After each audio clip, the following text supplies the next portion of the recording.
dalam memberikan berbagi pengalaman positif yang dapatkan sudah kurang lebih 2 bulan ini dalam menjalani pendidikan di Guru Penggerak.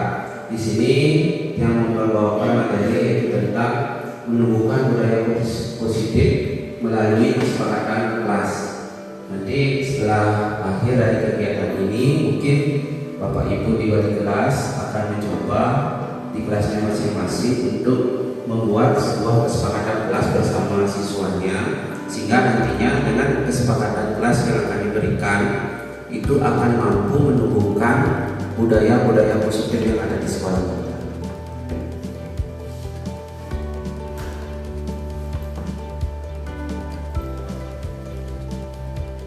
Salam dan bahagia untuk Bapak Ibu semuanya. Di sini yang mungkin sudah kenal ya, yang ini perkenalkan dulu. Nama saya Budi Prasetya, seorang guru penggerak angkatan 6 Kabupaten Cirebon.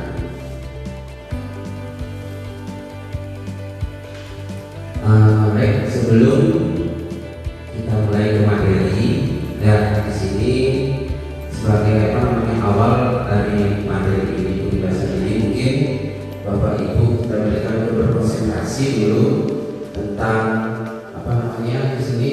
Silakan ada gambar harimau ada di sana ya.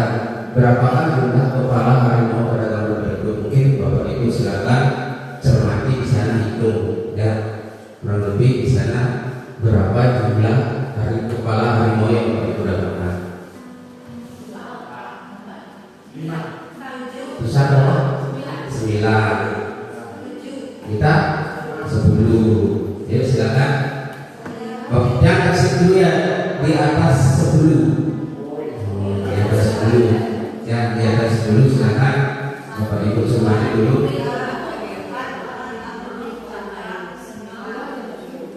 Dan Bapak Ibu pakai kacamatanya Pak, biar namanya jelas.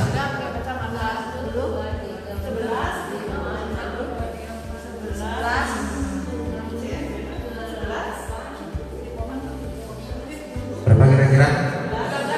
Susah 13? 14? Sudah ada 14?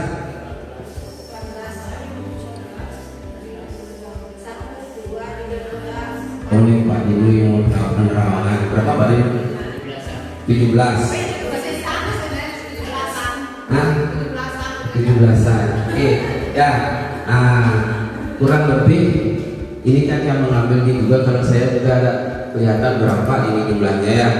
Kurang lebih tadi yang itu adalah 16. Nah ini dia ya, silakan itu Bapak Ibu yang sudah tadi menemukan 17 ya. Tuh di depan satu di depan satu ya. Itu sebagai speaking yang untuk memulai dalam pemahaman penghibasan ini, sehingga Bapak Ibu mungkin bisa berkonsentrasi. Baik, sebelum lanjut ke materi ya, yang akan sedikit bercerita dulu tentang pengalaman yang setelah mengikuti program pendidikan guru penggerak ini sudah melalui satu modul, yaitu modul 1, di mana di dalam modul 1 itu kurang lebih kita diberikan pemahaman sebagai guru sebenarnya bagaimana sih sebagai guru itu sebenarnya intinya dari modul 1 itu. Nah modul 1 itu dibagi menjadi 4 modul, yaitu modul 1 di mana itu terkait dengan filosofi Ki Dewantara. Kemudian modul 1 adalah nilai dan peran dari guru penggerak. Modul 3 isi dari guru penggerak. Nah dari ketiga modul itu yang sudah misalnya kita keluarkan, nanti kita bersama-sama bangun di sekolah kita, nanti akan muncullah namanya budaya positif. Nah intinya dari budaya positif itu adalah kesiswaan mana nanti akan tumbuhnya profil belajar Pancasila, dan dimana kita itu sudah merdeka dalam belajar, jadi sesuai dengan kurikulum merdeka sekarang.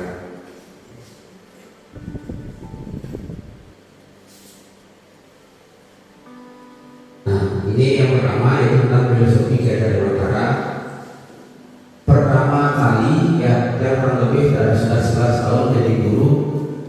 memiliki pemikiran yang sama bahwa siswa itu datang ke sekolah itu sudah memiliki faktor sifat dan kondisi yang bisa kita tentukan, bisa kita kontrol. Tetapi setelah yang mempelajari modul 1.1 ini ternyata jauh sekali, ya, karena tujuan dari filosofi Gajah Dewantara ini adalah bahwa pendidikan itu adalah usaha menuntun segala kekuatan kodrat yang ada pada anak-anak agar mereka mampu mencapai keselamatan dan kebahagiaan setinggi-tingginya. Di mana kodratnya itu adalah ada kodrat zaman dan ada kodrat alam. Nah, beliau menegaskan bahwa dalam pendidikan hendaknya sesuai dengan kodrat alam dan kodrat zaman.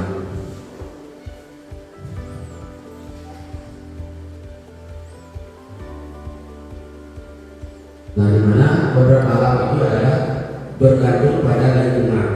Dan lingkungan ini sangat mempengaruhi bakat, potensi, dan karakteristik dari anak-anak. Mungkin kita sudah memperhatikan sekarang di sekolah banyak karakteristik siswa yang beraneka ragam. Mungkin siswa yang berasal dari laki-laki itu memiliki karakteristik yang seperti apa, Bapak Ibu sudah paham. Itulah namanya kodrat alam. Ya, kita sebagai pendidik di sekolah itu tidak mampu harus mengontrol semua keinginan dari siswa itu biar sama dengan kita, itu tidak bisa, karena siswa itu sudah memiliki potensi, bakat, dan kebutuhannya masing-masing. Tugas kita sebagai pendidik di sekolah itu adalah hanya mampu menumbuhkan dan mengembangkan bakat dan potensi yang mereka miliki. Kemudian kodrat zaman. Kita sebagai pendidik juga harus mampu beradaptasi dengan zaman. Bagaimana kita di sekolah itu mampu mengadopsi perkembangan zaman dalam dunia pendidikan. Ya, banyak perkembangan yang jauh. Mungkin yang sedikit bersyukur kalau tidak ada COVID, mungkin kita tidak akan mengalami perubahan yang jauh.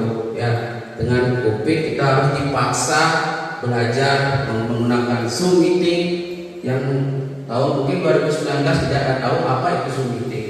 Ya, apa dengan itu Google Classroom, apa itu mungkin Google Meet, itu tidak tahu. Sehingga kita itu dipaksa untuk belajar itu, dan terbukti dengan COVID itu kita bisa mampu menerapkan. Nah, itulah tujuan dari pendidikan itu harus mampu beradaptasi dengan perkembangan zaman. Mungkin beliau Ki Hajar Dewantara sudah dulu memikirkan ini, teori ini. Ya, kita sekarang ini kan hanya menerapkan saja. Seperti itu.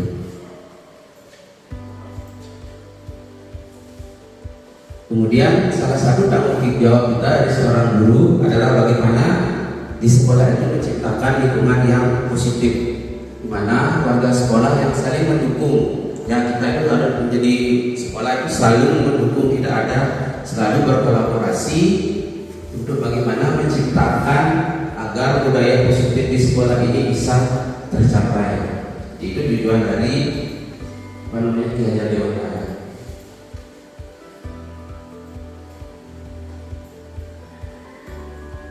Nah, dari apa yang sudah didapatkan ya dari modul 1.1 tentang filosofi Ki Hajar Dewantara itu, kita sebagai pendidik atau guru diibaratkan sebagai petani. Ya, di mana sebagai petani itu adalah bertugas menyemai benih, kemudian menumbuhkan segala potensi dan karakteristik yang ada. Kita sebagai petani menanam padi misalnya, bagaimana kita merawatnya dengan baik, kemudian bagaimana kita kalau misalnya diserang hama, bagaimana obatnya. Itu sebenarnya tujuan kita sebagai pendidik. Yang rasa sebagai pendidik kalau benar-benar menjalani ini sangat susah sekali sebenarnya. Perlu dari hati. Kalau masih mempunyai pemikiran datang ke sekolah, berada saja di sekolah, tapi rohani pikirannya di mana-mana, bisnisnya di mana, ini, tak mungkin kita akan bisa menjalani ini. Ya, kita penuh dari hati untuk menjalani profesi ini sebagai pendidik. Itu.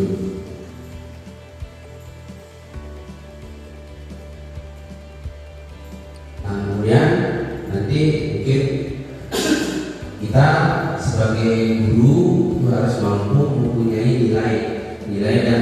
sebagai guru penggerak. Nah, yang pertama, mana nilai dari guru penggerak itu adalah mandiri. Bagaimana kita bisa mandiri untuk mampu mengadaptasi perubahan-perubahan. Itu tujuannya. Kemudian reflektif, artinya kita selalu meminta saran, refleksi dari kepala sekolah, dari pengawas pembina tentang apa kegiatan yang sudah kita laksanakan. Kemudian kolaborasi ini yang paling penting.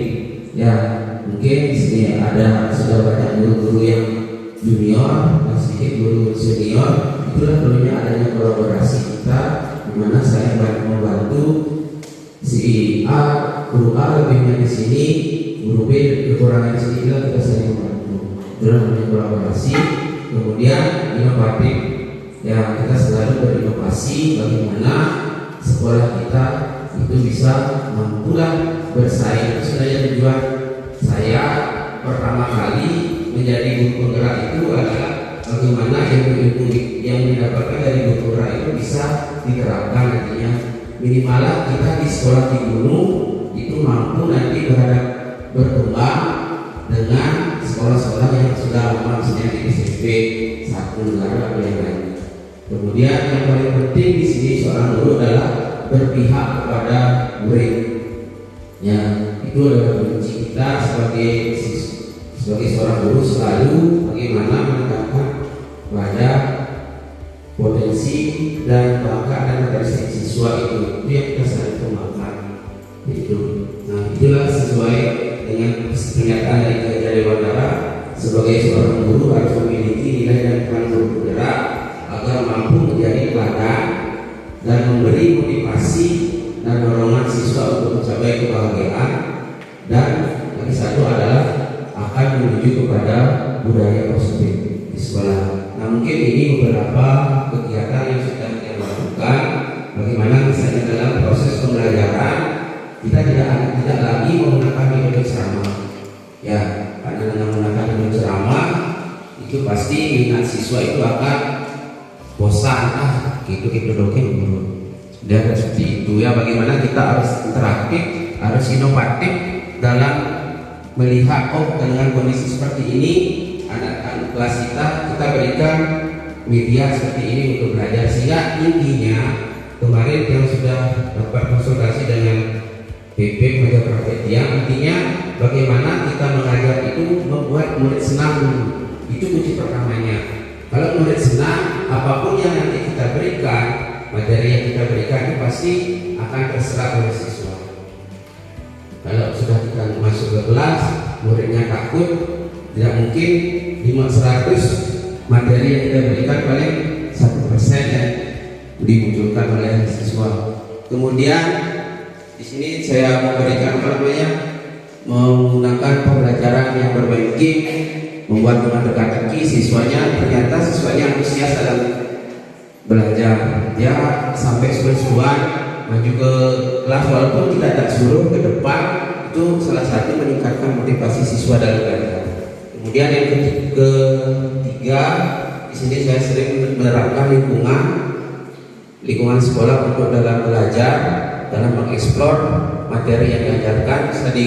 Di sini siswanya itu sedang merekam, ya, yang suruh membuat tugas untuk membuat tumbuh-tumbuhan, bagaimana ciri-ciri dari tumbuhan tersebut. Kita pilih lingkungan sebagai sumber belajar mereka.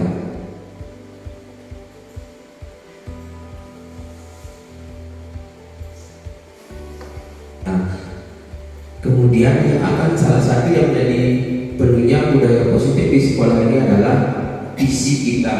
Ya, visi kita, bagaimana visi itu adalah representasi visual tentang bagaimana siswa kita di masa depan. Nah, cara membuat visi sesuai dengan apa yang kita pelajari itu dengan menggunakan namanya rancangan inquiry apresiatif, dengan menggunakan tahapan alur baca. Nah, di mana inquiry apresiatif itu adalah pendekatan manajemen yang berbasis pada kekuatan. Mungkin pandangan kita dulu dalam membuat visi adalah apa sih kelemahan sekolah ini kita akan majukan. Tetapi setelah yang mempelajari modul ini, ternyata dalam membuat visi sekolah itu adalah apa sih kekuatan yang ada di sekolah yang mampu kita kembangkan lebih optimal. menyusun visi sekolah itu adalah dengan menggunakan alur belajar. Yaitu yang pertama buat pertanyaan utama itu misalnya kita ingin menggali apa inovasi, bagaimana inovasi yang kita inginkan di sekolah itu kita gali dulu pertanyaannya, kemudian ambil pelajaran. Nah, ambil pelajaran ini adalah kita mencari kekuatan kita di sekolah atau narasumber yang bisa kita ajak berdiskusi bagaimana cara meningkatkan inovasi. Artinya pakar-pakar narasumber itu sudah bisa terlebih dahulu sudah berhasil bagaimana meningkatkan inovasi di sekolah. Setelah itu, G ini adalah dari mimpi kita untuk sekolah ini tentang inovasi bagaimana. Itu. Kemudian setelah itu adalah jabarkan rencana. Dari setelah kalian kita diskusi dengan narasumber, kita sudah mempunyai mimpi, apa rencana yang kita akan lakukan itu dijabarkan rencana. Kita tuangkan dalam indikator, di sini namanya indikator misi. Kegiatan-kegiatan apa yang kita akan lakukan. Satu misalnya apa, menggunakan HP sebagai media pembelajaran atau bagaimana untuk menunjukkan inovasi, misalnya seperti itu. Kemudian itu adalah aktor eksekusi. Kalau ini sudah jalan dengan visi yang sudah dibuat kemarin, yang sudah didiskusikan dengan beberapa sekolah, ya kita mempunyai visi dengan jargon idaman. Ya, idaman SP5 idaman, I itu inovasi, D itu dinamis yang berkembang dengan sesuai dengan perubahan zaman, A itu mulia, bagaimana karakter siswa itu bisa kita temukan, kemudian M itu mandiri, siswa dan semua warga sekolah itu bisa mandiri sesuai dengan perubahan zaman, kita mampu mengikuti kegiatan apapun secara mandiri tanpa disuruh. Kemudian A itu asli lingkungannya, dan B N yang terakhir nyaman, yaitu salah satunya bagaimana menunjukkan budaya positif di sekolah.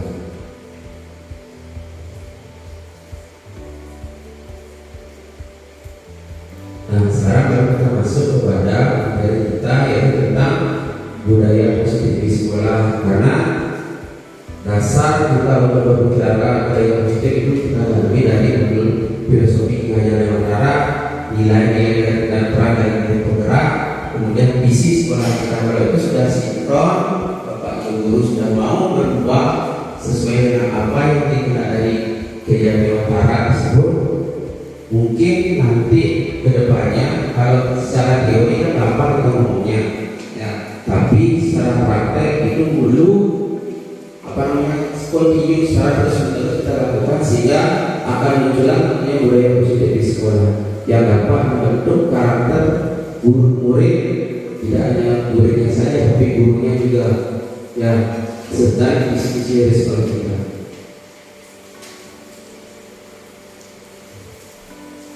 Nah, sekarang biar tidak bosan ya mendengarkan ceramah, biar kita ada interaksi. Sekarang bagaimana menurut Bapak Ibu? Apakah Bapak Ibu setuju dengan pertanyaan hukuman dapat mendisiplinkan anak? Ya, silakan Bapak Ibu siapa yang mau berpendapat dengan pernyataan ini bahwa kalau siswa dihukum pasti siswanya disiplin. Ya, silakan siapa yang mau berpendapat. Beredakan ini siang-siang apalagi hujan. Ya Bu, ya dari guru BK dan bagaimana? Jadi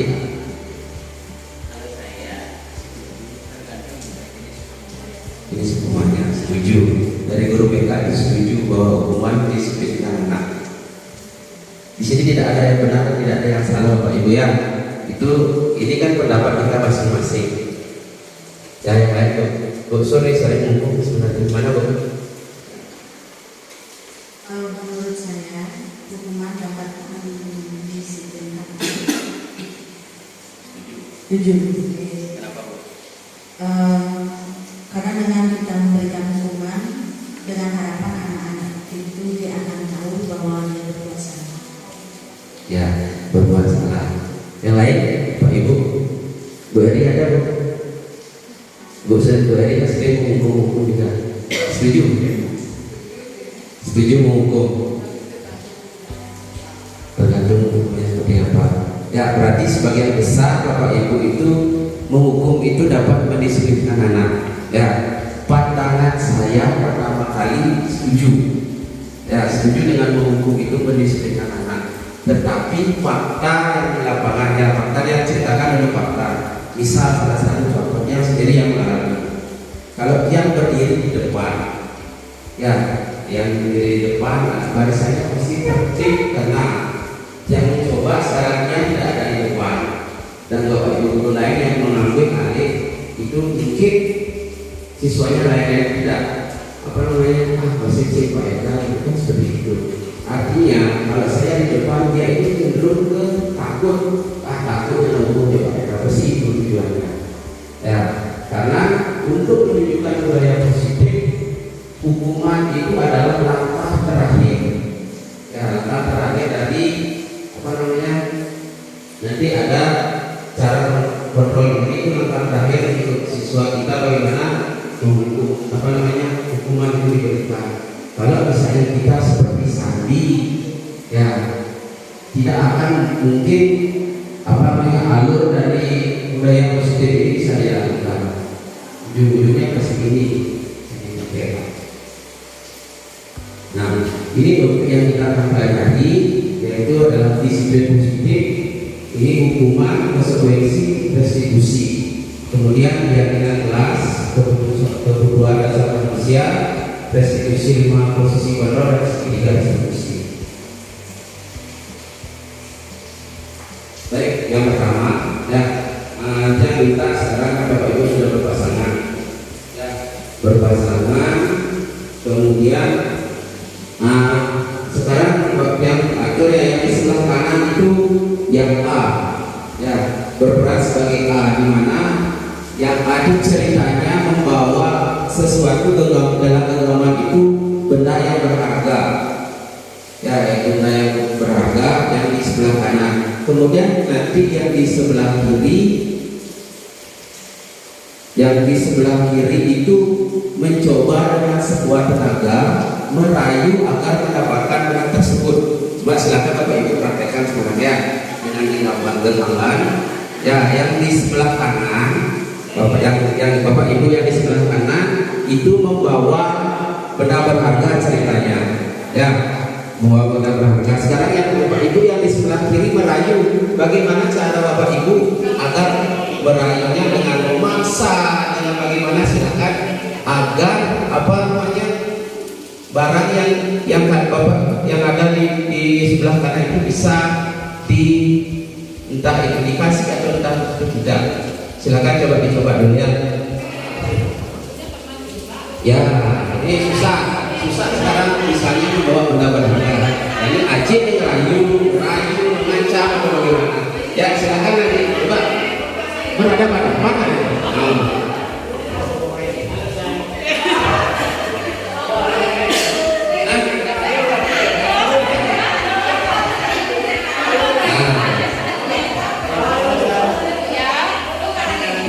Ibu mau barat, ini mau bangun benda berharga.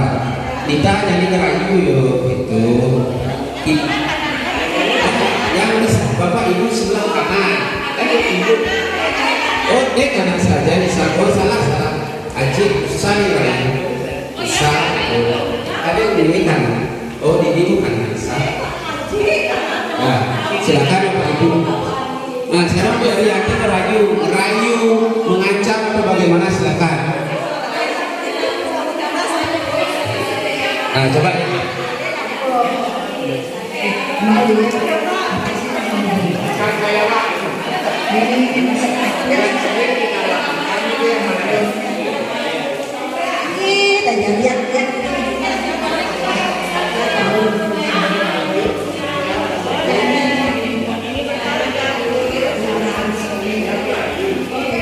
sudah.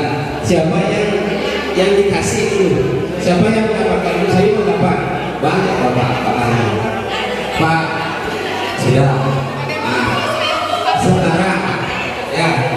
sekarang kira-kira dari kegiatan itu apa yang Bapak bisa Ibu lakukan? Ya, apa kesimpulan dari kegiatan ini?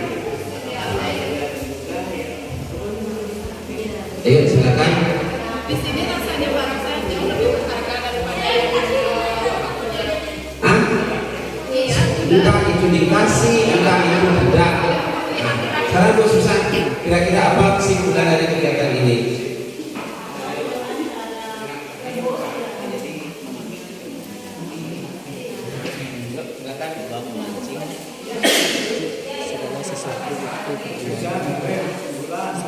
Dari kesimpulan Nabi Wasallam merayu atau memuju untuk memberikan barang berharga itu rasanya sangat susah menurut dia, karena di satu sisi bapaknya pasti melindungi barang yang ada dalam genggamannya, tidak semudah itu untuk mendapatkan. Baik, terima kasih. Tepuk tangan dulu ya. Sekarang coba Bu tadi paling juga pertama, kira-kira apa yang pesan yang Ibu dapatkan?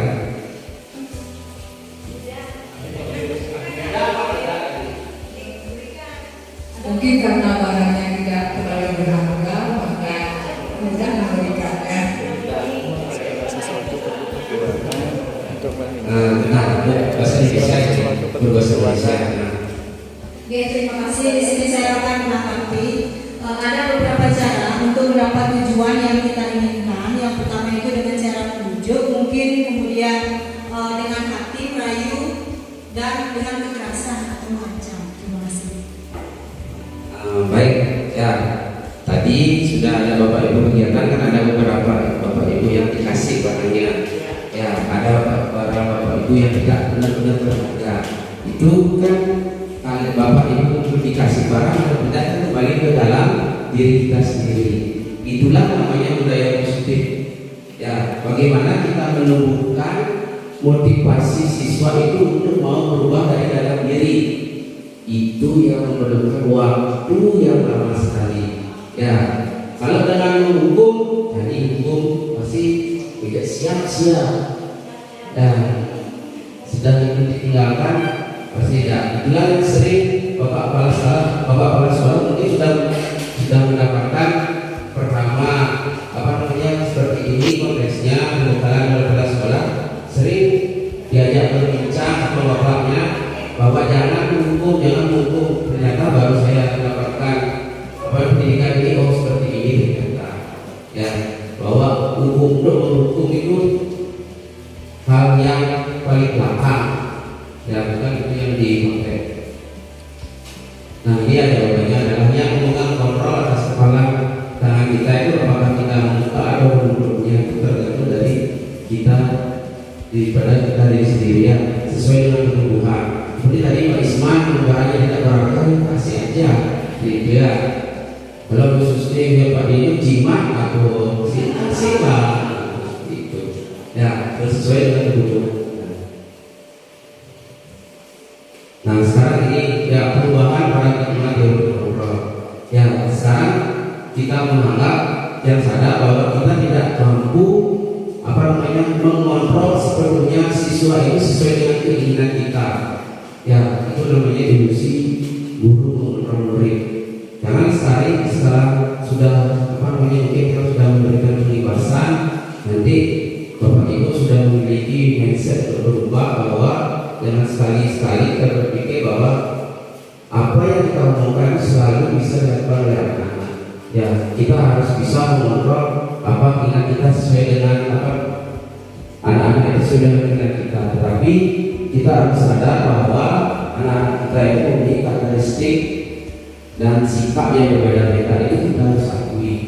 Ya, seperti itu nanti mungkin kita mulai berubahnya sedikit merubah mindset kita bahwa kita tidak lagi bisa mengontrol sepenuhnya murid. Kita hanya harus mampu memotivasi, menumbuhkan bagaimana dalam diri siswa itu mampu tumbuhnya budaya positif. Itu yang cara yang lama, yang tidak ada instan, tidak mudah. Tadi sudah Pak Isman buka kepala tangan seperti itu.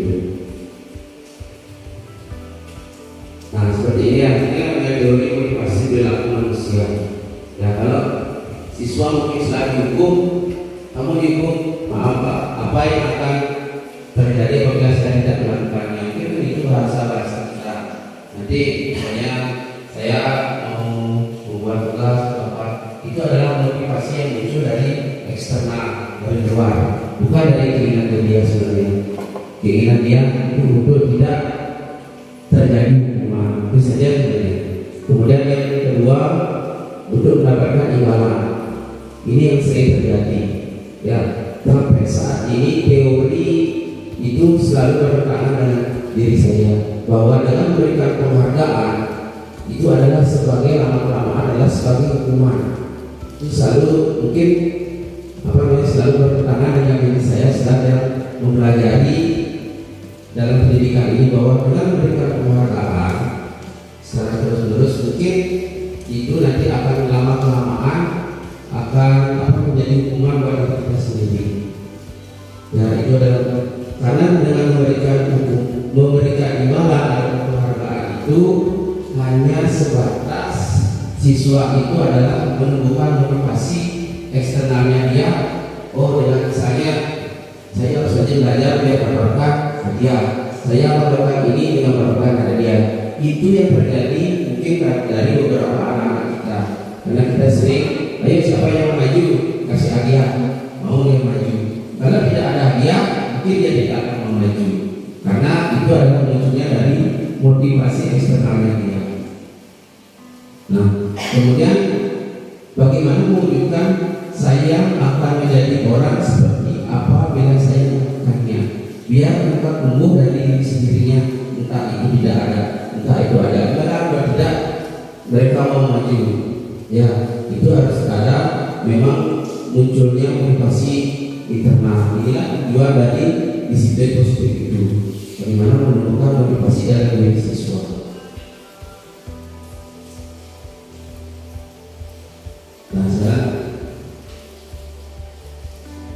Sekarang ada pertanyaan lagi ya, makna disiplin dalam menciptakan lingkungan positif. Dan ketika Bapak Ibu mendengar kata disiplin, kira-kira apa sih pikiran Bapak Ibu?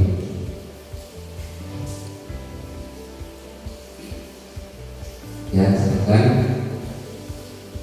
Bagaimana? Oh, ini disiplin. Itu seperti itu. Nah, Ibu boleh silakan, Bu.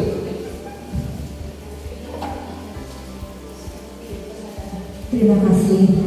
Kalau saya mendengar kata disiplin, tentunya saya ingin anak didik saya itu disiplin dalam belajar. Ya, belajar tepat waktu, masuk kelas. Nah, itu kalau menurut saya belajar masuk kelas, saya juga harus memberikan contoh disiplin. Sambil masuk harus tepat waktu, sehingga dia menjadi contoh untuk anak didik kita. Tidak lantas sudah masuk kita masih santai di luar. Nah, itu terima kasih. Baik, terima kasih untuk kalian ya. Nah, sekarang Bu ini mewakili siswa apa makna disiplin, Bu? Terima kasih. Menurut saya sendiri bahwa disiplin itu adalah kesadaran dari dalam diri siswa atau siapapun itu orangnya dalam mematuhi segala peraturan yang ada yang sudah disepakati. Terima kasih. Baik, undangan ini. Ada yang mau berpendapat lagi? Oh. Terima kasih. Yang ikut berpendapat karena dia sangat tertarik bahwa semua kesuksesan modal dasarnya disiplin. Apa itu disiplin? Berperilaku sesuai dengan norma yang disepakati sehingga terwujud keharmonisan. Di mana ada kedisiplinan, di sana pasti keharmonisan. Di mana tidak ada kedisiplinan, nah sekarang yang dipentingkan benar seperti kata Pak Hendra tadi, bagaimana mewujudkan disiplin. Tentu saya punya catatan tadi mungkin lebih jauh, bahwa kalau dulu dari tadi setiap kita membawa karakter yang beragam. Agar kita disiplin tidak bisa diterapkan dengan strategi metode yang seragam. Selama ini kesalahan saya setelah membaca ini adalah anak dengan karakter yang beragam didisiplinkan dengan pendekatan yang seragam. Nah, inilah mungkin keliru. Saya kurang setuju jika saat ini apapun yang dianggap baik menjelekkan yang sebelumnya. Saya kurang setuju. Yang dipentingkan adalah guru memiliki berbagai pendekatan dengan berbagai karakter anak agar mereka mau disiplin. Disiplin dengan reward punishment memang jitu, tetapi bagi karakter yang bagaimana bukan tidak baik. Disiplin dengan hukuman bukan tidak baik. Kalau bilang kita tidak baik, tentara polisi tidak baik, kan begitu. Tetapi yang terpenting bagi kita guru adalah memiliki strategi yang beragam, cocok bagi semua karakter siswa. Oke, siswa. Ya, baik. Yang tangkap bahwa dari intinya bahwa kalau kita sebagai guru, bagaimana kita mempunyai pendekatan atau strategi yang berbeda-beda untuk menghadapi berbagai macam karakteristik dari siswa. Baik, terima kasih Pak atas tawaran ilmunya. Kemudian kalau karakter Pak Hendra memang disiplin itu akan diberlakukan pada semua orang setiap tahun.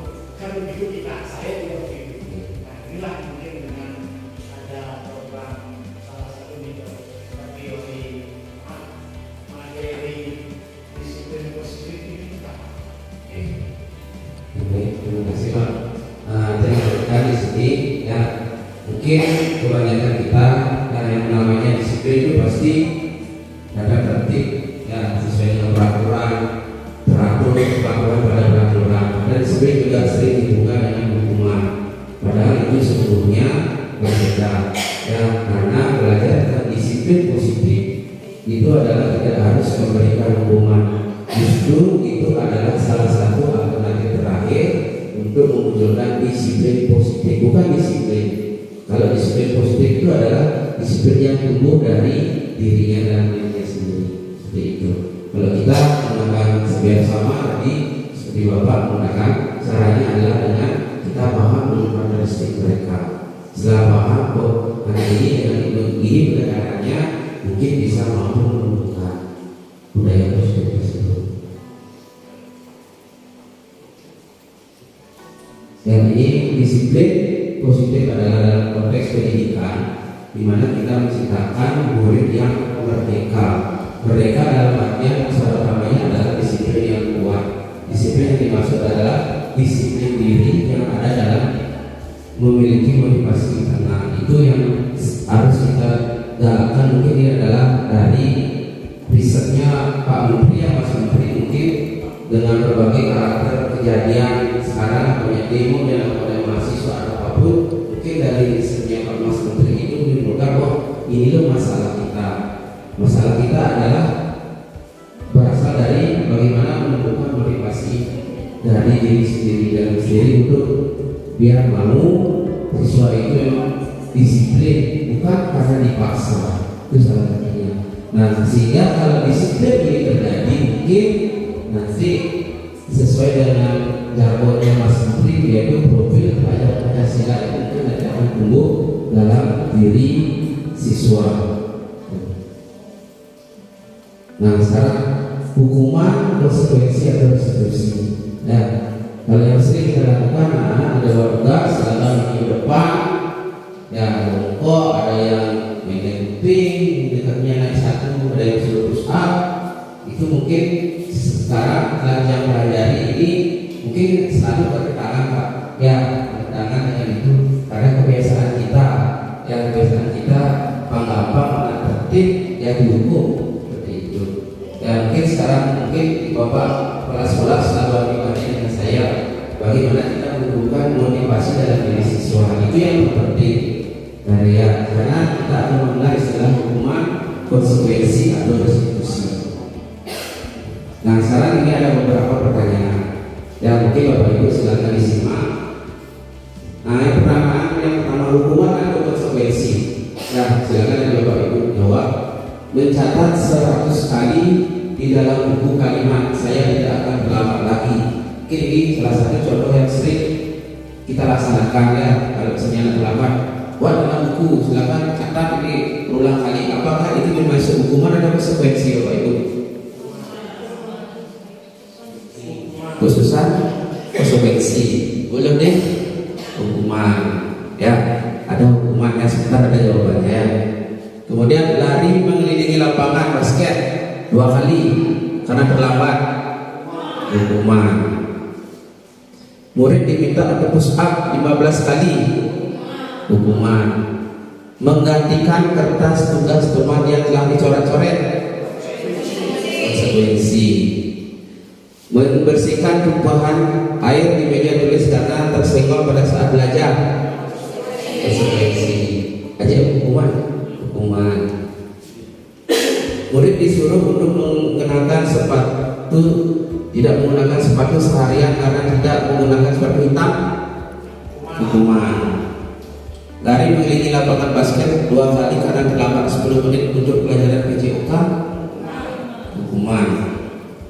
Nah, ada beberapa tadi Bapak Ibu yang benar, ya ada yang Bapak Ibu yang salah. Ya ini jawabannya. Ada hukuman, konsekuensi, hukuman dan konsekuensi. Nah, yang terakhir, yang ini yang kita bahas ya. Yang terakhir, tadi mengelilingi lapangan basket 2 kali karena terlambat 10 menit untuk pelajaran PJOK. Mungkin di sini ada keterangannya, kita tidak tahu kegiatannya sebelumnya apa. Itu mungkin ini kalau kita ini bisa hukuman, bisa juga konsekuensi. Menurut dia, karena yang sudah mendapatkan ini sebelumnya, jawabannya adalah konsekuensi. Kenapa? Karena mungkin teman-teman yang lain sudah melakukan kegiatan sebelumnya 2 kali. Ya sudah dari karena dia terlambat sebelum menit. Konsekuensinya apa? Dia juga harus melakukan kegiatan 2 kali untuk di lapangan. Nah, sekarang dari pernyataan itu kira-kira apa perbedaan hukuman dan konsekuensi menurut Bapak Ibu?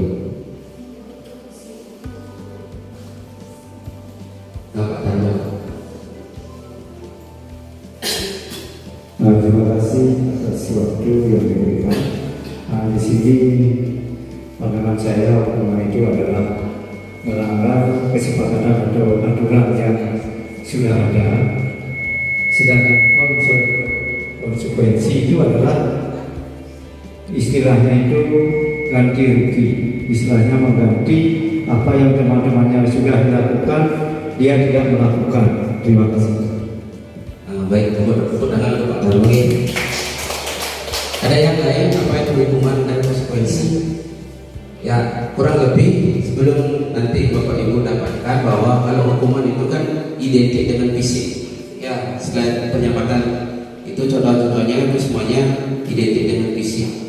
Kemudian kalau konsekuensi itu adalah bagaimana tanggung jawab kita ya. Tanggung jawab itu sebelumnya secara umum, nanti itu perbedaan dari hukuman atau konsekuensi. Nah ini ya secara perbedaan yaitu hukuman dan konsekuensi. Kalau hukuman itu mungkin fisiknya ya, dia membuat anak itu sakit fisik maupun hati ya. Kalau misalnya anak itu dikasih bentak ya apapun itu hukuman, mungkin itu akan menyebabkan mereka sakit dalam fisik atau hatinya. Kalau usahakan capek fisiknya, itu dalam jangka waktu yang lama akan terlalu dihadapi oleh anak. Kemudian kalau konsekuensi itu adalah membuat merasa anak itu tidak nyaman dalam jangka pendek saja, karena dia harus tanggung jawab menghentikan itu. Tadi bisa punya coret-coret atau apapun itu jadi mungkin rasanya tidak nyamannya itu sebentar. Kalau hukuman mungkin nanti lama untuk dibawa. Kalau hukuman itu bersifat paksaan, kalau konsekuensi itu adalah stimulus untuk tanggapan, ada rangsangan ketika tanggapan yang dilaksanakan. Itu kurang lebih pemahaman yang tentang perbedaan hukuman dan konsekuensi. Nah, tadi kan sudah ada hukuman, konsekuensi dan restitusi. Pasti perbedaannya itu kalau dalam hukuman itu adalah identitas gagal. Itu secara teori. Kalau secara praktek hukuman lebih cepat. Ya, kalau secara teori hukuman itu adalah sesuatu yang menyakitkan yang harus terjadi, tidak nyaman untuk jangka untuk murid, kemudian korban mendapatkan keadilan. Ya, korban mendapatkan keadilan. Misalnya apa? Misalnya ada dua orang yang berkelahi, satu yang lapor ke guru BK, yang dulu yang diajak ini kan pasti lapor dapat hukuman. Berarti yang si pelapor ini akan mendapat keadilan akibat dari tindakan yang dilakukan oleh yang terlapor. Itu adalah identitas yang hal negatif. Kalau misalnya konsekuensi dan diskusi, kalau konsekuensi yang tadi itu netral yang benar, ya. Kemudian yang positif ini adalah bagaimana kita menggali murid untuk memecahkan permasalahan. Nanti ada namanya segitiga restitusi. Bagaimana misalnya siswa yang salah, kita restitusi mereka, kita panggil, apa sih masalahnya, bagaimana kamu bisa melakukan itu, setelah itu kita berikan si guru BK yang sudah mengetahui teorinya itu, bagaimana kita menerapkan ini sehingga nanti memang muncul keyakinan dalam dirinya sendiri. Itu yang sulit, ya mungkin yang sudah berdagang kemarin dengan orang-orang yang mungkin bisa. Kalau dengan sandi mungkin nol, ya. Dengan teori tidak akan bisa menggunakan segitiga restitusi, tidak akan bisa. Betul. Ya, ini restitusi adalah proses menciptakan kondisi bagi murid untuk memperbaiki kesalahan mereka, yang sehingga mereka bisa kembali pada kelompoknya mereka dengan karakter yang lebih kuat. Tuh, bagaimana cara kita sebagai pendidik itu untuk melakukan restitusi pada anak-anak sehingga anak-anak itu setelah melakukan kesalahan mampu memperbaiki sesuai dengan apa kesalahannya itu. Ya, nanti ada beberapa contohnya. Kemudian restitusi juga proses kolaboratif mengajarkan murid untuk mencari solusi dari masalah yang mereka lakukan. Nah, sekarang kita tentang keyakinan kelas, ya.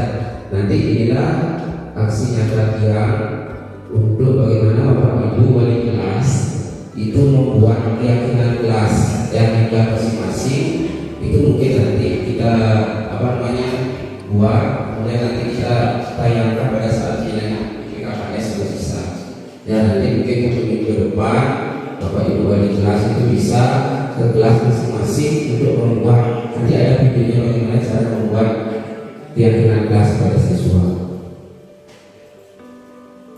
Nah, sekarang ada pertanyaan, mengapa tidak peraturan saja? Kenapa harus keyakinan kelas?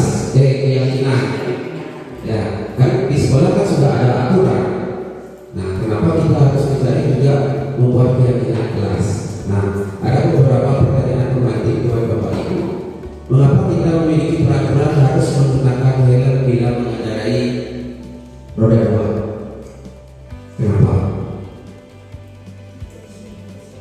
Ya, untuk keselamatan. Kemudian mengapa kita memiliki peraturan 3M, menggunakan masker, mencuci tangan, dan jaga jarak pada saat COVID kemarin, menjaga kesehatan. Ya, mengapa kita memiliki peraturan harus datang tepat waktu pada saat mengikuti pelatihan? Disiplin. Apa bu? Disiplinan. Nah, itulah yang nanti memang kita memberikan secara kalau misalnya kita buat aturan kadang tepat waktu yang berapa itu kan aturan, tidak boleh ini, tidak boleh itu kan itu aturan. Tetapi kalau keyakinan itu adalah kita bagaimana kita menumbuhkan motivasi intrinsik yang ada dalam diri siswa itu kembali ke nilai-nilai atau keyakinan yang mampu menggerakkan mereka. Tadi salah satu contohnya, oh saya tidak pakai helm, saya jatuh kan saya kepalanya apa itu kan ujung-ujungnya bagaimana membuka oh saya pakai helm biar selamat sampai tujuan. Itulah yang kita fungsikan sekarang. Kenapa kita harus menggalakkan siswa itu untuk menumbuhkan keyakinan dalam kelas masing-masing. Itu.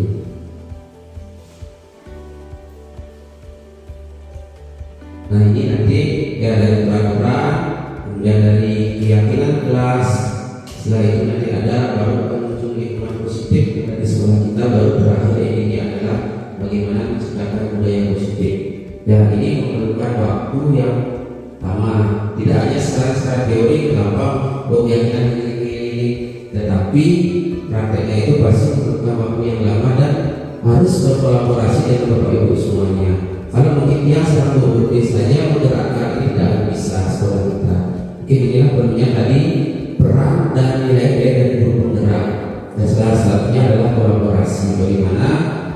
Kemudian tadi kita lupa bahwa bagaimana kita di dalam guru penggerak itu perannya adalah menciptakan sebuah komunitas di sekolah.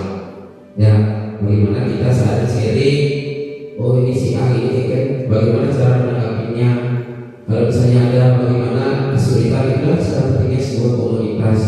Yang mungkin di sini kan sudah, karena kita misalnya di sekolah ini kan satu guru satu MGB kan tidak ada kolaborasi. Ya kita pentingnya di sekolah ini nanti membentuk sebuah komunitas. Tujuannya apa? Kita mau sharing pengalaman. Oh saya memiliki kemampuan yang lebih, kita berbagi. Pada intinya nanti tujuannya kita bagaimana menjaga sekolah ini. Ya, seperti itu. Nah ini perbedaannya peraturan dan keyakinan. Ya, yang pertama misalnya selalu kembalikan guru ke depannya. Ya, kalau keyakinan menggunakan keyakinan apa? Tanggung jawab. Kemudian dilarang mengganggu orang lain. Keyakinannya adalah kita bisa mampu menghormati orang lain, seperti itu. Dan seterusnya nanti semua seperti yang sudah tadi pernah kita hormati. Nah ini apa namanya sudah yang praktekkan kemarin, yaitu membuat sebuah kesepakatan kelas. Yang sebuah kesepakatan kelas itu dengan kelas 9A, yaitu dengan menggunakan teknik anak yang tidak membawa apa namanya tempel itu yang memaparkan anak-anak untuk menggunakan Google Jamrut. Ya Google Jamrut, anak-anak di sana intinya dalam keyakinan kelas itu adalah siswa yang mengutarakan pendapat-pendapatnya, apa keinginan mereka untuk kita sepakati bersama. Nanti misalnya tidak boleh masuk kilang, membuka sepatu sebelum masuk kilang. Itu adalah semua hasil kesimpulan yang dia dapatkan dari keinginan-keinginan mereka. Itulah namanya sebuah kesepakatan. Nanti setelah kita simpulkan berbagai masukan yang diperoleh oleh siswa itu, nanti kita sepakati. Dia rasa beberapa pertemuan itu setelah membuat kesepakatan ini dengan mengingatkan dulu ya pertemuan sebelum kita mulai pembelajaran. Ini saran dari pengajar praktek kemarin. Nah, sarannya adalah setiap di awal pertemuan pembelajaran itu kita selalu mengingatkan kesepakatan yang sudah kita berikan pada anak-anak. Kita sepakati itu dulu kita berikan pada anak-anak. Mungkin jadi itu mengingatkan beliau, oh tidak boleh ini, tidak boleh ini. Misalnya meninggalkan ruangan ini mejanya, kursinya dinaikkan tanpa disuruh, karena kita sudah mengingatkan mereka kembali. Anak-anak itu sadar, oh setelah keluar ruangan ini kursinya dinaikkan. Seperti itu. Itu salah satu tujuannya adalah membuat sebuah kesepakatan kepentingan kelas. Mungkin nanti dari Bu kan beda dengan nanti ada beberapa cara ini.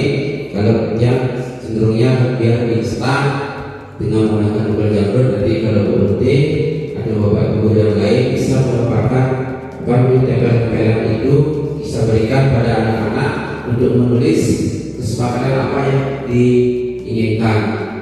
Setelah itu yang ditempelkan, kita baca sama-sama dan kita simpulkan, oh kalau karena beragam kita simpulkan kelompokkan mereka menjadi 1, 2, 3, 4. Setelah itu baru kita sepakati dengan bagaimana apakah ini bisa disepakati. Karena sudah disepakati itu terus diingatkan terus bagaimana mereka, sehingga mereka itu terus ingat, sehingga muncullah sebuah budaya positif karena kebiasaan.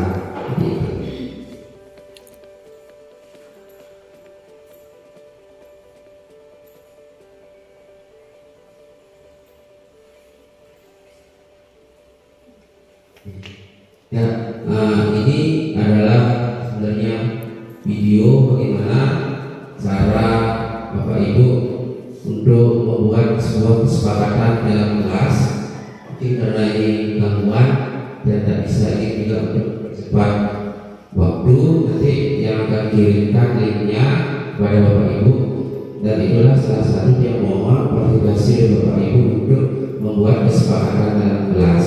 Bukan hanya disepakati saja, tapi diingatkan oleh terus-menerus oleh anak-anak. Nanti mungkin mohon izin Bapak Kepala Sekolah, mungkin kesepakatan yang sudah dibuat oleh masing-masing wali mungkin diaparkan nanti ya di print, sehingga Bapak Ibu ingat-ingat bahwa ini kesepakatan kelasnya ini seperti itu. Ya, sehingga nanti itu akan muncul sebuah budaya, mungkin mudah-mudahan dengan itu sekolah kita akan memunculkan budaya-budaya positif.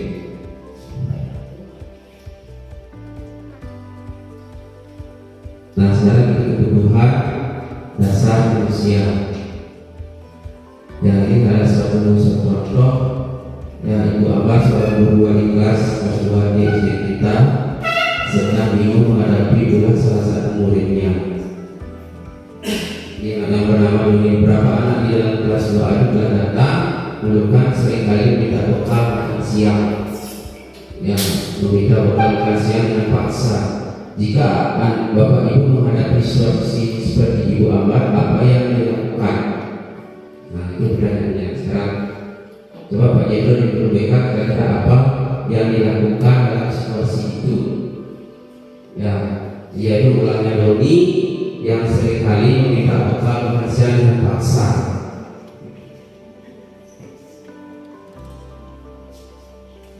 Ya, silakan Pak Jendro.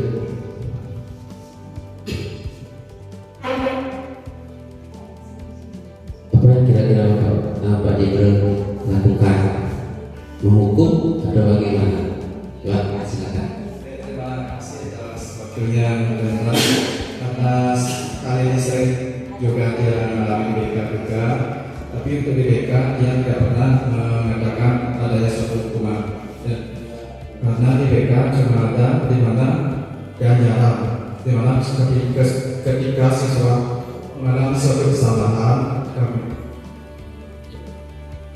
kami diberikan lebih banyak memberi ganjaran berupa suatu hal yang lebih mendidik atau bermanfaat bagi dirinya. Terima kasih. Ya, baik, tepuk tangan dulu.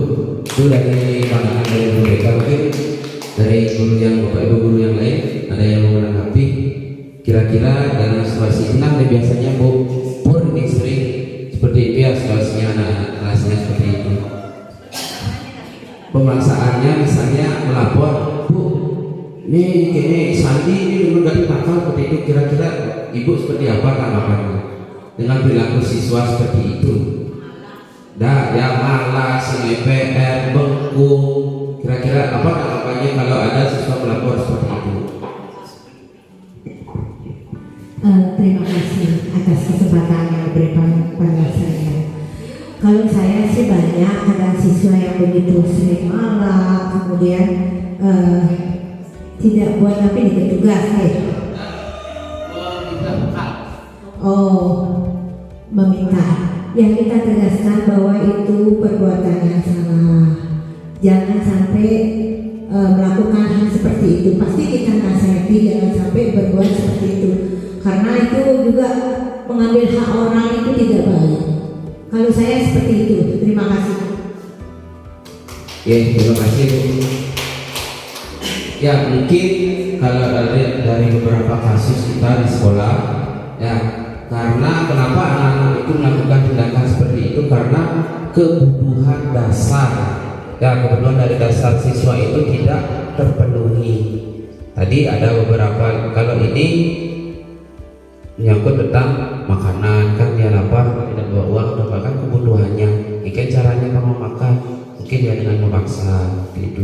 Karena ada 5 kebutuhan dasar, ya, bertahan hidup, Nah, ini salah satunya bertahan hidup, kesenangan, kebebasan, kasih sayang dan rasa diterima, kemudian penguasaan. Mungkin anak-anak kita di sekolah ini ada beberapa yang nakal, yang seperti apa. Saya salah satunya ada beberapa Sandi, Andika atau yang lain itu Dika, karena mungkin kalau kita telusuri dengan guru BK itu adalah kurangnya rasa kasih sayang di rumah. Nah, untuk menunjukkan bagaimana perhatiannya kita memberikan perhatian pada mereka, itulah muncul kenakalan-kenakalannya itu. Karena salah satu faktor utama adalah kebutuhan dasar dari manusia itu tidak dipenuhi. Itulah yang sering memunculkan anak-anak kita itu bermasalah. Ya, salah satu yang sering terjadi di sekolah kita kan ini.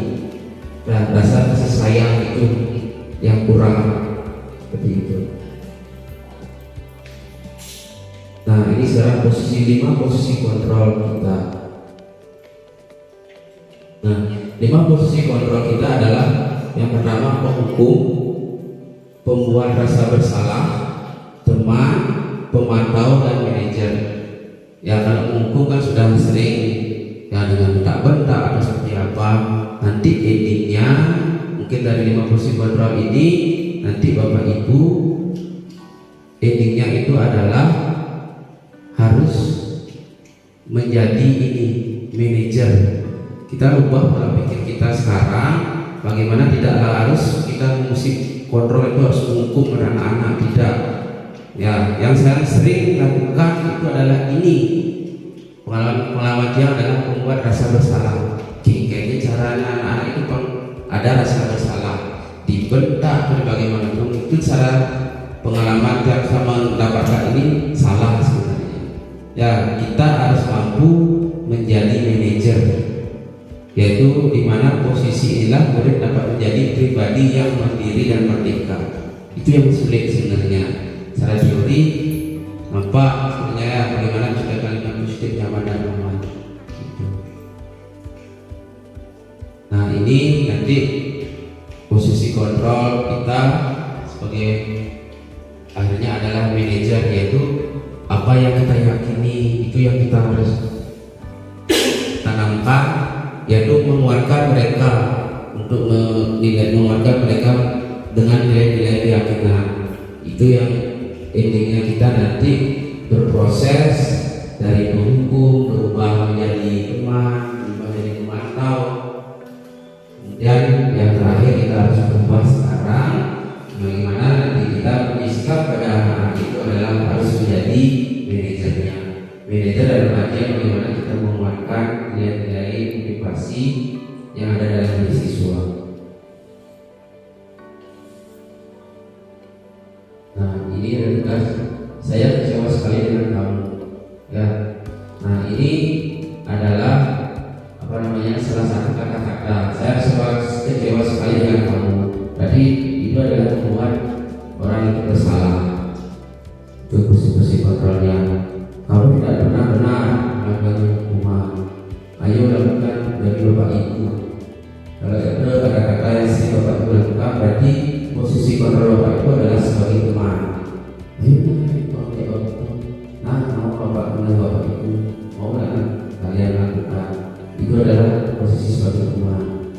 Kemudian kamu dapatkan stiker bintang hari ini adalah sebagai pemantau. Pemantau itu dalam artian kamu sudah 2 kali, 3 kali masuk PSK. Jika kamu tidak berubah, itu adalah salah satu contoh kontrol kita adalah sebagai pemantau. Kemudian kalau misalnya menjadi manajer, bahasanya itu adalah halus. Ya, itu yang sulit dilakukan. Bagaimana kamu bisa menyelesaikan masalah ini? Nah, bagaimana kamu berubah? Kalau saya terus terang belum bisa seperti itu, karena bahasa nggak bawaan, ya tidak bisa. Paling ujung-ujungnya dua masalah hukum, ya itu intinya hukum yang paling terakhir. Kalau ini makanya inilah intinya membuat bersalah hukum. Nanti kalau ini sudah tidak bisa dilaksanakan seperti beberapa orang, ya ujung-ujungnya harus hukum. Dan ini segitiga restitusi. Dan segitiga restitusi adalah sebuah tahapan untuk memudahkan para guru dan orang tua dalam melakukan proses menyiapkan anak-anak untuk melakukan restitusi. Restitusi merupakan proses menciptakan kondisi bagi murid untuk memperbaiki kesalahan, sadar dari kesalahan yang mereka lakukan, sehingga mereka bisa kembali bertobat dengan karakter yang lebih kuat. Kita memberikan kesadaran pentingnya restitusi, menyadarkan tingkah laku yang sudah salah diperbaiki sesuai dengan keyakinan nilai-nilai keyakinan yang dimiliki. Itu intinya dari segitiga restitusi. Nah, segitiga restitusi itu memiliki 3 tahapan. Tahap pertama adalah stabilitas identitas, ya, dimana kemudian validitas tindakan yang salah dan menanyakan keyakinan. Nah, kalau menstabilkan identitas, guru berkata berbuat salah itu manusiawi. Itu sebenarnya kata-kata kita sekarang. Kalau melakukan segitiga restitusi kepada anak-anak yang bermasalah, ya, berbuat itu salah manusiawi, berbuat salah itu manusiawi. Tidak ada manusia yang sempurna. Tuh, Bapak Ibu juga sering berbuat salah seperti itu.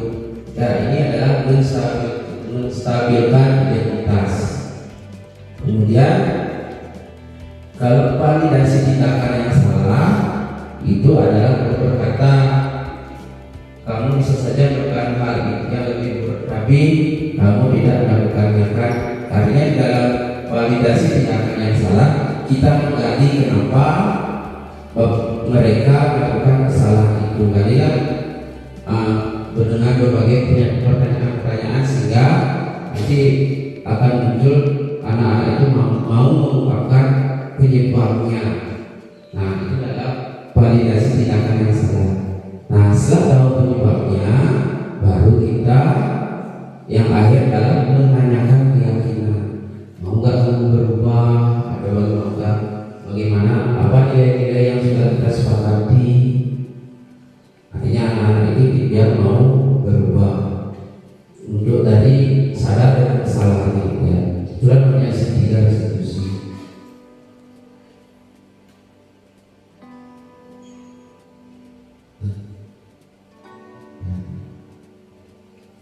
Nah, ini ada videonya yang praktek dalam segitiga restitusi.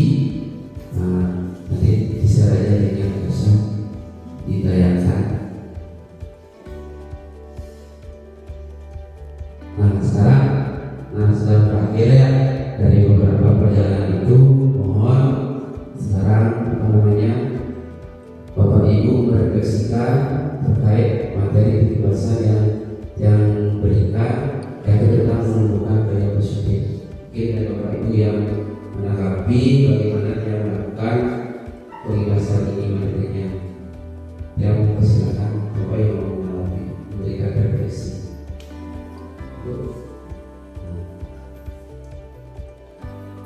Terima kasih atas kesempatan untuk merefleksi apa yang sudah dilaksanakan oleh Bapak Budha Hendra dalam pembahasan tentang menumbuhkan budaya positif di sekolah kita. Apa yang sudah disampaikan oleh Bapak Budha Hendra sangat luar biasa. Kita beri tepuk tangan untuk Bapak Budha Hendra sekali lagi.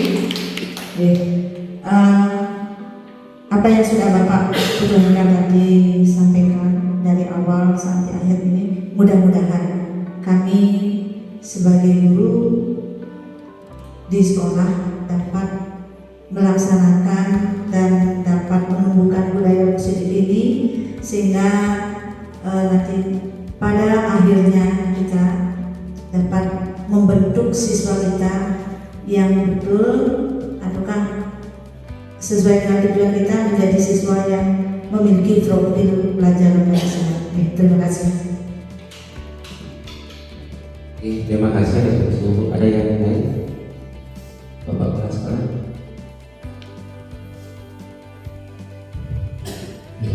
Terima kasih.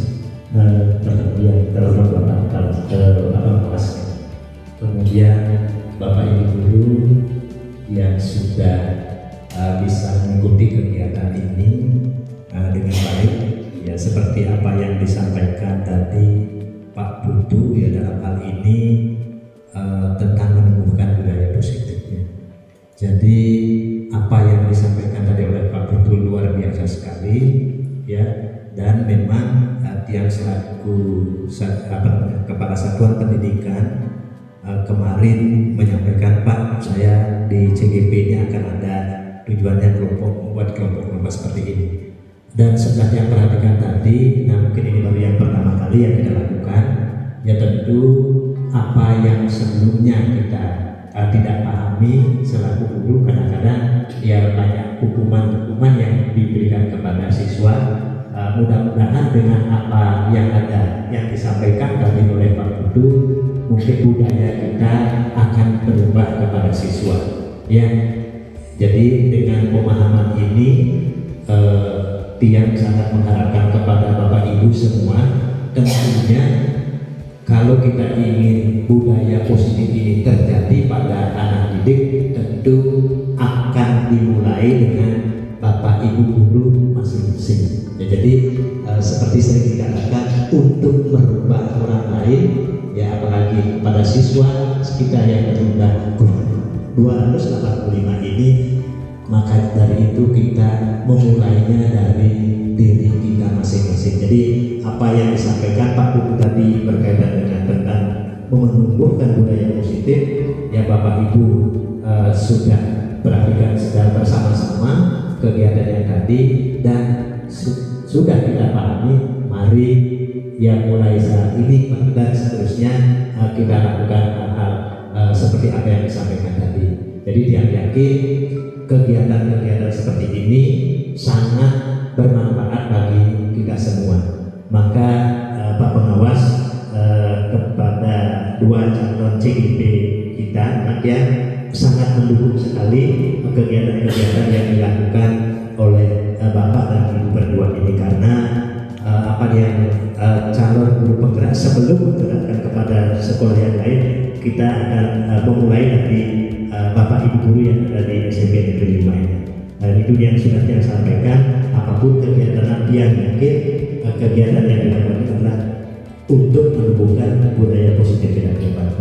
Demikian yang dapat saya sampaikan. Sekali lagi terima kasih kepada Pak Putu ya, dan nantinya mungkin Bu Lode ya, secara bersama-sama bagaimana kita meningkatkan, yang terakhirnya akan bisa meningkatkan kualitas untuk pembelajaran yang ada di SMP Negeri 5. Demikian yang dapat saya sampaikan. Kita kembalikan kembali kepada Pak Putu. Baik, terima kasih Bapak atas refleksi tentang apa yang kita sudah lakukan, membahaskan berbagi pengalaman positif kepada rekan-rekan kita, Bapak Ibu guru yang ada di sekolah. Mudah-mudahan dengan apa yang kita berikan nanti, Bapak Ibu memiliki kesadaran mau merubah mindset kita untuk bagaimana bersama-sama menumbuhkan budaya positif di sekolah. Pada Bapak Pengawas sudah. Udah habis waktunya. Baik, terima kasih Pak Hendra, Pak Made, kepala sekolah yang saya hormati. Di akhir kegiatan ini, yang pertama apresiasi bahwa apa yang diprogramkan oleh Mas Menteri telah terjadi di pelosok-pelosok, khususnya di Sablon, adalah di Sakar. Baru masuk Sablon, Sablon. Itu artinya saya jiwanya mirip-mirip Mas Menteri jiwanya, maka apa program beliau pasti saya paling setuju. Dan mungkin apa yang pernah kita lakukan di pengalaman sebelumnya ya sudah. Dalam hal ini benar, yang pertama dimerdekakan adalah guru, maka program di antara semuanya adalah guru penggerak. Nah, dengan adanya dua calon guru penggerak sudah kelihatan bahwa SMP Negeri 5 Menuju telah mulai bergerak. Harapan dia adalah materi-materi yang memang menjadi hal-hal esensi untuk mewujudkan kemerdekaan guru dan nanti perlahan-lahan memerdekakan siswa ini berkelanjutan.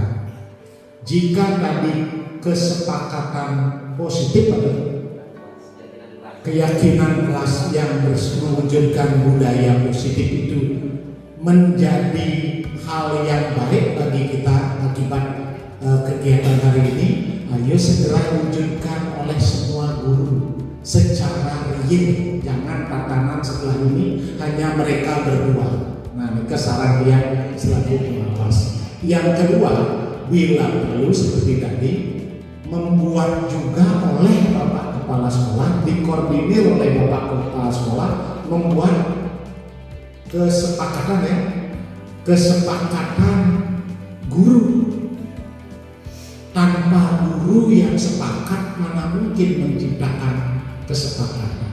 Tanpa guru yang disiplin, tidak mungkin mewujudkan kedisiplinan. Sekali lagi, satu guru satu ilmu. Tanpa kepala sekolahnya selalu teguh, jangan berharap gurunya bisa berubah. Makanya yang selalu belajar bangun gitu. Dan dia sangat punya keyakinan Pak Made, Astungkara, Doi dan Beriki juga memberikan dukungan secara spiritual dengan di bawah kepemimpinan Pak Made. Dia untuk mendudukin gigis-gigis SMP Negeri 5 benar-benar merdeka. Tepuk tangan itu. Dan mohon diberitahu kapan ada materi berikutnya. Jangan tidak hanya cukup pada guru penggerak saja dan materi ini. Pesan terakhir dengan pembelajaran merdeka, wujudkan pembelajaran yang berpusat pada siswa segera. Bukan lagi berpusat pada guru, karena 98% masih mendominasi. Nah itu jadi karakteristik utama pembelajaran paradigma baru adalah pembelajaran berpusat pada siswa. Bagaimana bisa mewujudkan pembelajaran diferensiasi? Apa yang dilakukan, asesmen, diagnostik, dan seterusnya. Nanti lebih lanjut kita mari bongkar-bongkar bersama, berbagi, karena sumbernya sama, kadang-kadang pemaknaannya tidak sama, apalagi implementasinya yang susah. Terima kasih Pak Hendra. Selanjutnya nanti mungkin Bu Lode di lain waktu, sangat-sangat luar biasa. Sukses. Terima kasih Bapak atas masukan-masukannya. Mungkin ini nanti yang menjadikan pengalaman Bapak di CGP sama Bu Lode untuk bagaimana membentuk komunitas yang nantinya akan menciptakan suasana baru di sekolah ini. Itu tujuannya yang akannya merubah itu mungkin tidak gampang. Kebiasaan-kebiasaan bagi ibu itu mungkin kita sering bersama-sama. Tidak ada yang benar, tidak ada yang salah di sini.